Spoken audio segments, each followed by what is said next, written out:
Assalamualaikum warahmatullahi wabarakatuh. Balik lagi bersama saya Akbar CK. Di video kali ini kita akan menyaksikan momen pengacara Roy Suryo CS Ahmad Kosinudin digunduli habis-habisan oleh pengamat politik Adi Prayitno. Karena seperti biasa, Ahmad Kosinudin ini selalu ngotot memaksa meminta Pak Jokowi itu memperlihatkan ijazah aslinya. Di video selanjutnya ada Rismon Sianipar. Rismon minta ke Pak Jokowi agar Gibran itu mundur dari wakil presiden.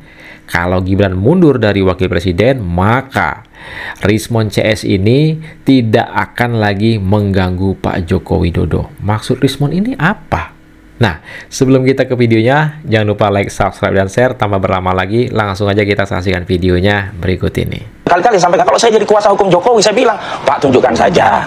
Perkara Bapak nanti juga dibuktikan, itu hal yang lain. Ini kan untuk menjungkir balikan penuduh, Pak, biar mereka tahu kalian pembohong, misalnya demikian. Tapi begitu, komunikasi yang ditempuh adalah dengan mengkip ijazah itu, publik justru tambah berpunya keyakinan, oh, jangan-jangan barang itu bermasalah. Nah, per hari ini ya jujur li saja, apapun judulnya terkait dengan ijazah ini kan tidak mengubah apapun sebenarnya.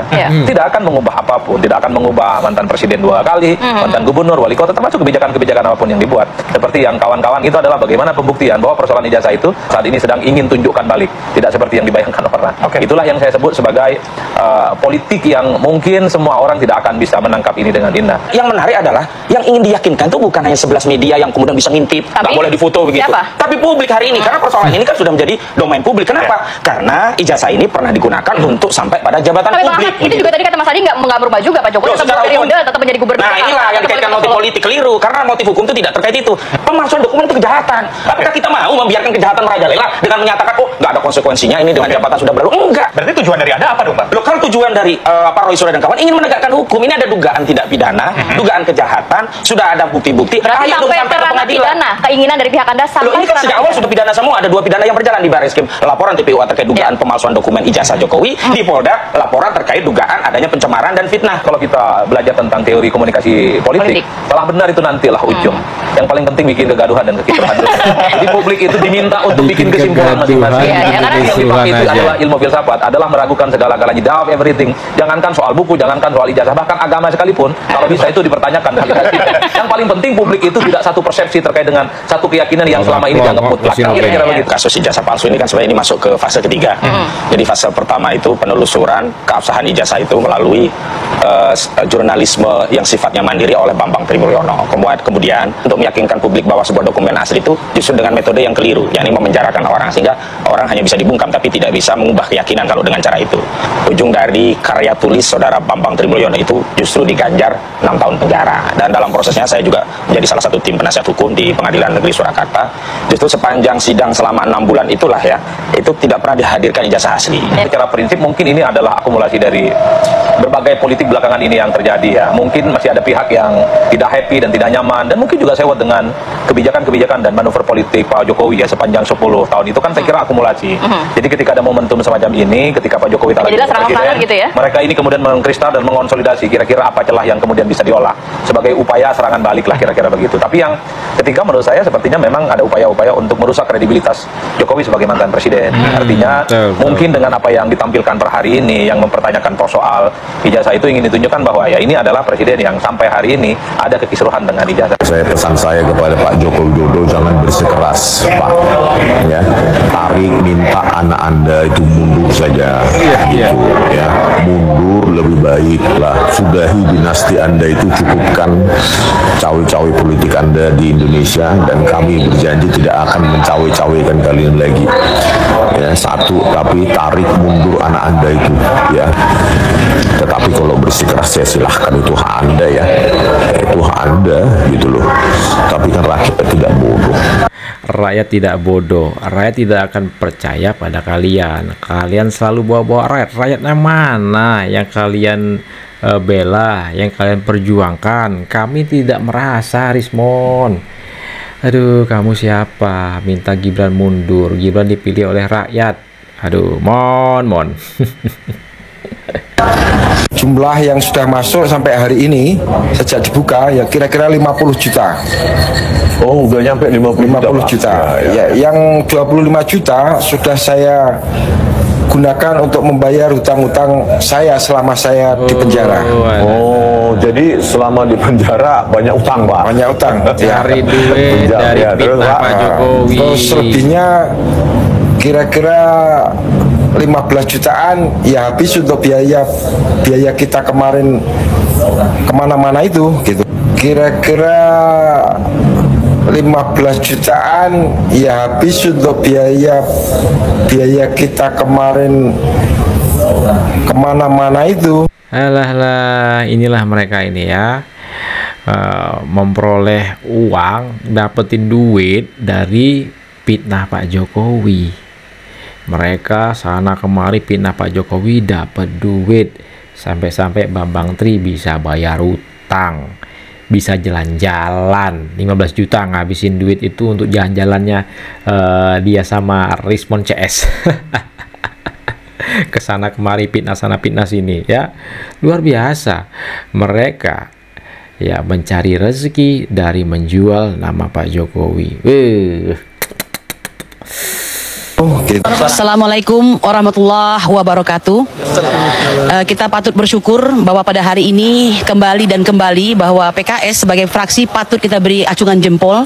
Pertama menerima kami PKS dalam hal katakanlah keresahan hati daripada masyarakat, dalam hal ini para ahli, para akademisi yang pada hari ini dikriminalisasi. Nah, oleh karena itu kita berharap dengan pertemuan tadi, jika aturannya tidak benar, maka segeralah mereka membentuk suatu aturan yang benar yang disebut dengan bonum universalus eo definitius ya. Semakin ilahiyah, semakin baik, semakin merangkum semua kebutuhan daripada masyarakat ya. Nah, kami berharap Tifauzia Tiasuma, Roy Suryo, Rismon Hasyolan Sianipar, yang ketiganya adalah aset bangsa, berjuang tanpa pamrih ini jangan dikriminalisasi tapi dihargai. Kalau tidak mampu menghargai, jangan mengkriminalisasi. Aset, pelajari katanya, aset jika Anda bangsa. menemukan kebenaran itu, maka dukung, lalu tegakkan kebenaran dan keadilan. Katanya udah ke PBB, udah ke berapa negara, kok masih aja balik lagi kali ini ke PKS, minta pertolongan PKS, partai PKS. Aduh, ampun. Ya, baik, saya akan tambahkan lagi. Jadi aspirasi kami ini sebagai para peneliti, kami sekali lagi tekankan bahwa kami tidak takut ya, karena soal hukum sudah di bawah penanganan ya, kemudian juga bantuan nasihat dari para kuasa hukum kami, dari tim pembela penegak keadilan.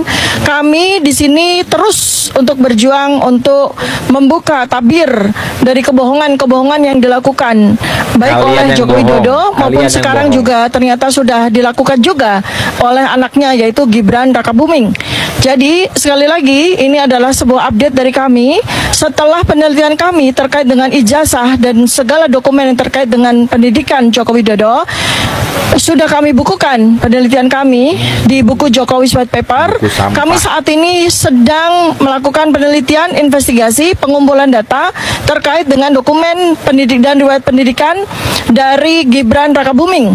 Jadi ini supaya teman-teman atau seluruh rakyat Indonesia memahami bahwa kami terus berjalan. Apapun yang terjadi pada kami serahkan semuanya kepada Allah Subhanahu wa taala dan kepada keahlian dari para kuasa hukum kami. Dan sedangkan kami sendiri para peneliti terus, selama kami masih punya kesempatan, selama kami masih hidup, selama kami masih diberi daya upaya oleh Allah Subhanahu wa taala, kami terus menjalankan tugas kami untuk menuntaskan misteri, menuntaskan riwayat pendidikan terutama dari Gibran Rakabuming, karena ini adalah presiden yang sangat buruk.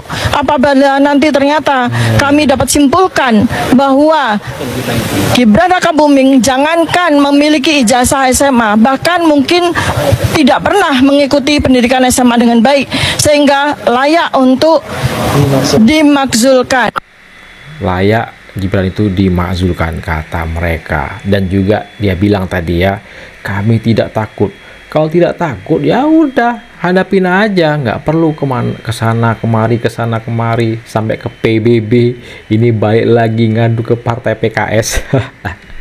Itu namanya kalian takut, kalian panik. Nah, ini lagi nih ya, mengutik-ngutik pendidikannya dan ijazah Wapres Gibran. Nggak tamat SMP, udah dibantah sama kepala sekolahnya SMP Wapres Gibran ya, bahwa Gibran itu selesai SMP-nya. Udah dibantah tuh sama kepala sekolahnya Wapres Gibran. Apa yang dilakukan oleh penggugat ijazah Pak Jokowi dan Mas Gibran ini sudah mulai berbahaya untuk Indonesia. Kemarin mereka menggugat ijazah Pak Jokowi, dan tentu itu berbahaya untuk institusi pendidikan di dalam negeri. Karena produk akademik yang dikeluarkan oleh salah satu universitas terbesar di Indonesia itu dianggap mereka palsu. Padahal semua hal yang berkaitan untuk menyampaikan bahwa itu asli itu sudah disampaikan. Hari ini mereka mengatakan bahwa ijazah Mas Wapres yang palsu. Seperti yang kita ketahui, negara Singapura itu negara kecil, jumlah institusi pendidikan baik itu swasta maupun negeri hanya 43, artinya mungkin hanya 1% dari jumlah institusi pendidikan tingkat tinggi yang ada di Indonesia. Mereka begitu selektif, mereka begitu berintegritas. Tetapi kalau ijazah yang mereka keluarkan diragukan oleh mereka ini, para penggugat ijazah Mas Wapres ini tentu berbahaya untuk Indonesia ke depannya. Tentu saya sebagai masyarakat berharap agar orang-orang yang membuat gaduh seperti ini mendapatkan perhatian dari aparat penegak hukum. Jangan sampai hubungan baik yang sudah terjalin begitu lama antara Indonesia dengan Singapura, antara Indonesia dengan Australia, dirusak oleh para pembuat gaduh Republik ini. Betul tuh ya. Mereka ini bisa merusak hubungan antara Indonesia dengan Singapura, dengan Australia, akibat tindakan dari gerombolan Roy Suryo CS ini yang sebut ijazah Wapres Gibran itu palsu. Wah, ijazah luar negerinya ya. Nah, itulah video kita kali ini. Silahkan ketik komentar kalian di kolom komentar. Inilah sedikit informasi yang bisa saya sampaikan lewat video ini. Saya Akbar CK mohon undur diri. Assalamualaikum warahmatullahi wabarakatuh. Salam sehat selalu. Bye bye.